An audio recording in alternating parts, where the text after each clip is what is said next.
dans l'exercice 19. ABCD est un carré de centre O. Donc ça veut dire que DA égale CB qui est égal à AB qui est égal à DC. Les points E, F, G, H sont les milieux des côtés du carré. Quelles sont les images respectives de A, L, G et J par la rotation de centre O et d'angle 90 degrés? Alors, les images respectives de A, L, G et J. Donc ici, on ne nous donne pas de sens de rotation. Donc ce qu'on va faire, en fait, tout simplement, c'est qu'on va se donner un sens. On va partir dans ce sens-là. Donc l'image de A par une rotation de centre O est de 90 degrés. On va simplement dire que A se transforme en un point D. Si vous prenez un cercle de rayon AO, que vous le tracez, voilà, donc qu'est-ce que ça vous donne? Ça vous donne un cercle un peu comme celui qui est en rouge ici. Et donc ce qui fait que le point A ne pourra pas sortir de ce cercle-là, il sera obligatoirement dessus. Si je le bouge de 90 degrés, eh bien qu'est-ce qu'on voit ici?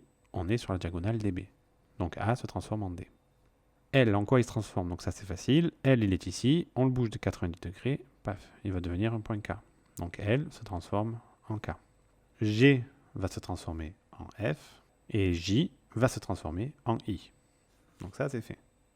Ensuite, on nous demande dans le petit b, quelles sont les images respectives des points I, H, K et F par une rotation de centre O et d'angle 45 degrés. Donc ça, bon, toujours le même sens de rotation, hein. On garde celui-là, on ne va pas le changer. Donc si j'ai 45 degrés, le point I ici, si je bouge de 45 degrés sur le cercle, 45 degrés c'est ça.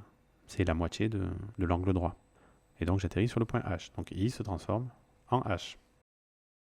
H va se transformer à son tour en L. K va se transformer en F et F va se transformer en J. On passe au petit c. Déterminer une rotation par laquelle I a pour image G. Alors, I a pour image G par une rotation de centre O, toujours dans ce sens-là, toujours dans le même sens ici. Il ne change pas le sens. Enfin, on peut le faire changer, on n'est pas obligé. Donc on va dire par rotation de centre O et d'angle. Donc on a 90 plus 45, ça nous donne 135. Donc par une rotation de 135 degrés. On nous demande ensuite, détermine une rotation par laquelle L a pour image J. Donc L a pour image J.